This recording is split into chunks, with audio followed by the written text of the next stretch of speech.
మునుగోడు ఎన్నిక మునుగోడు ప్రజల ఆశీర్వాదంతో సునాయాసంగా గెలుస్తామని నా అంచనా.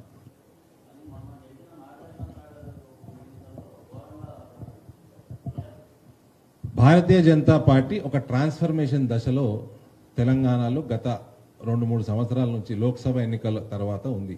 ఈ ట్రాన్స్ఫర్మేషన్ అన్నది చాలా స్పీడ్గా ముందుకు పోతా ఉంది. నాగార్జున సాగర్ ఓడిపోయాము, అంతకుముందు హుజూర్ నగర్ ఓడిపోయాము, ఆ తర్వాత దుబ్బాక గెలిచాము, హుజూరాబాద్ గెలిచాము, రేపు మునుగోడు గెలుస్తాము. జిహెచ్ఎంసీలో టీఆర్ఎస్ తోటి ఈక్వల్గా సీట్లు కూడా వచ్చినాయి. అనేక జాయినింగ్స్ అయినాయి, కాబోతాయి కూడా. మునుగోడు తర్వాత కాంగ్రెస్ పార్టీ ఖాళీ కూడా అవుతుంది తెలంగాణ. ఇక్కడైతే ఆల్రెడీ ఖాళీ చేసినట్టు మీ అందరు కలిసి, అక్కడ కూడా ఖాళీ అవుతుంది.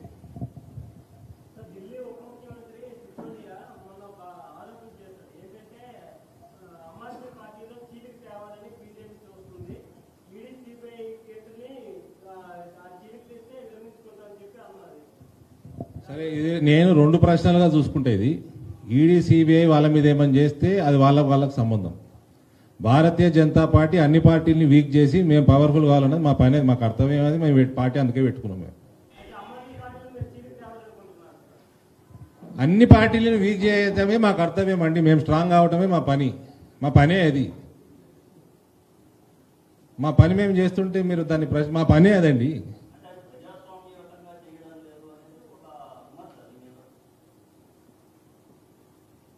I don't think so. ప్రజాస్వామ్యబద్ధంగానే చేస్తాము. ప్రజాస్వామ్యబద్ధంగా చేయకపోతే ప్రజలు వ్యతిరేకిస్తారు. మాకు ప్రజలు ఎక్కడ వ్యతిరేకిస్తలేరు కదా.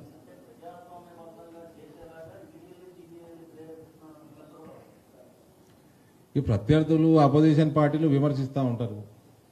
మరి ఇదే ఈడీలు సిబిఐలు నరేంద్ర మోడీ గారిని రోజులు కూర్చోబెట్టి గ్రిల్లింగ్ చేసిన రోజు ఉంది, అమిత్ షా గారిని జైలు వేసిన రోజు ఉంది, టెర్రరిస్టులతోటి బలంగా టెర్రరిస్టు లింకులు ఉన్న వాళ్ళతోటి డీల్ చేసినందుకు అప్పుడు యూపీఏ ప్రభుత్వం మేమందరం కోఆపరేట్ చేసిండ్రు, మా నాయకులందరూ కోఆపరేట్ చేసిండ్రు.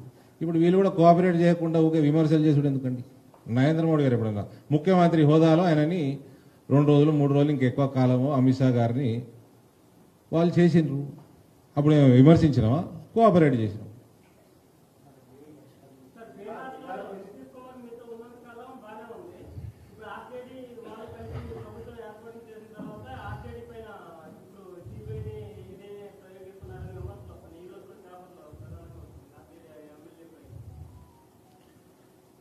ఒక ఎమ్మెల్యే ఏదైనా తప్పు చేస్తే ఆయన మీద ఎంక్వైరీ జరుగుతుంది. దానికి మొత్తం పార్టీ పరంగా చూడటం కరెక్ట్ కాదని నేను అనుకుంటున్నాను.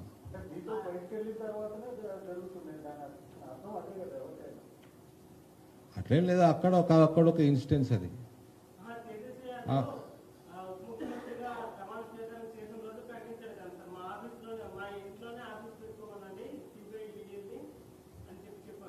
ఆయన సిబిఐకి లేఖ రాయొచ్చు. ఆయన సిబిఐకి లేఖ రాస్తే సిబిఐ నిర్ణయం తీసుకుంటుంది. ఆయన ఇంట్లో పెట్టుకుంటుందా, మరి ఆయన తీసుకుపోయి లోపల పెడుతుందా, దట్ ఈస్ సిబిఐ ఇష్టం. మనం బీజేపీ ఎంపీగా నేను దానికైతే సమాధానం చెప్తా. I cannot answer on behalf of ED or CBI. అలా ఎమ్మెల్యే ఎందుకు తప్పు చేసిండో అది అడుక్కోవాలి కానీ సిబిఐ ఎందుకు వచ్చింది మా ఇంటికంటే సిబిఐకి ఏం పని లేదా? మస్తు పని ఉన్నది. ఎందుకు వచ్చిందో దానికి జవాబులు చెప్తే అయిపోయాయి. ఇప్పుడు మా దగ్గర టీఆర్ఎస్ ప్రభుత్వం ఉన్నది. మా కార్యకర్త ఏమైనా బలంగా స్టేట్మెంట్ ఇస్తే రాత్రి కానిస్టేబుల్ వస్తారు ఇంటికి.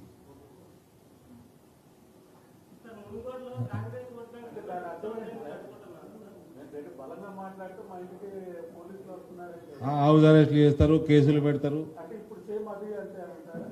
అంటే మేమేమి టీఆర్ఎస్ని మేము ఇక్కడనైతే మీకు ఇప్పుడు కవిత కేసులో there are certain questions. Private జెట్లలో పోవాల్సిన అవసరం ఏంది ఒక ఎమ్మెల్సీకి? ప్రైవేట్ జెట్లు మాటికి పోవాల్సిన అవసరం ఏముంది? ఎక్కడి నుంచి వస్తుంది? ఒకసారి పోయి రావాలంటే నాకు తెలిసి 10 లక్షలు అయితే ఎక్కువైతే ఎవరు కడుతున్నారు పైసలు? లెక్కపత్రం అయితే చూపెట్టాలి కదండి.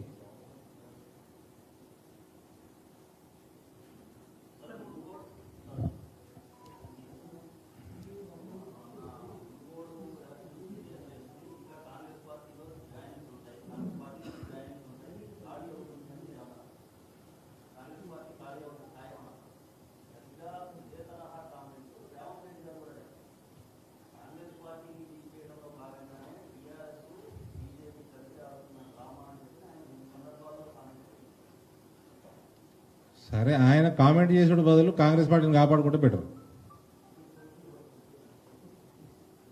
ఆయన కాంగ్రెస్ పార్టీని కాపాడుకోలేకపోతున్నాడు, ఫ్రస్ట్రేషన్లో మాట్లాడుతున్నాడు. పాపం నాకు మంచి మిత్రుడు, is a good frustrated friend.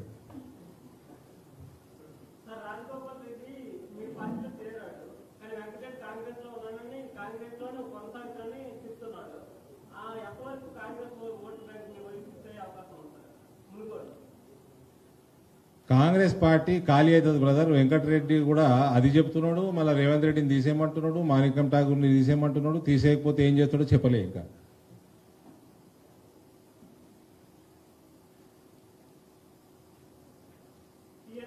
Next time నేను మీ ముందరకు వచ్చే సమయానికి వెంకటరెడ్డి బీజేపీలో ఉంటాడేమో.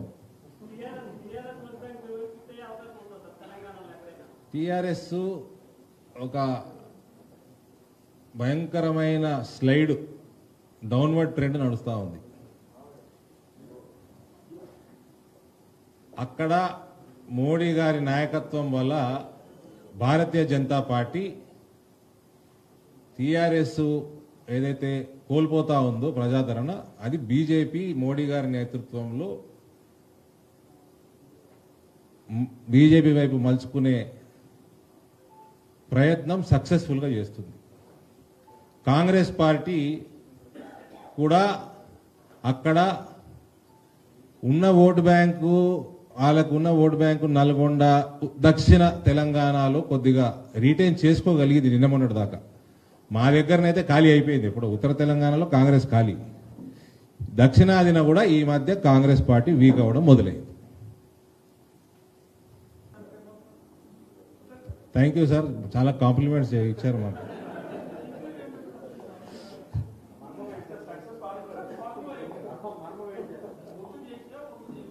నిజాయితీ తత్వం, అవినీతికి దూరం ఉండటం, ఒక బలమైన పాలసీ, ఒక బలమైన ఐడియాలజీ, దాని మీద దృఢంగా నిలకడ ఉన్న నాయకత్వం,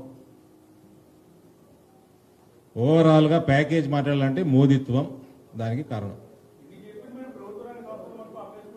హాయ్ ఫ్రెండ్స్, మా టుడే టుమారో యూట్యూబ్ ఛానల్ చూస్తున్నందుకు చాలా థ్యాంక్స్. మరిన్ని లేటెస్ట్ వీడియోస్ కోసం వెంటనే సబ్స్క్రైబ్ చేయండి. అలాగే ఈ బెల్ ని కూడా రింగ్ చేసేయండి. మా నోటిఫికేషన్స్ అన్ని మీ మొబైల్లో వస్తాయి. అలాగే మా వీడియోస్ మీకు నచ్చితే లైక్ చేయండి, షేర్ చేయండి, నచ్చకపోతే కామెంట్ చేయండి.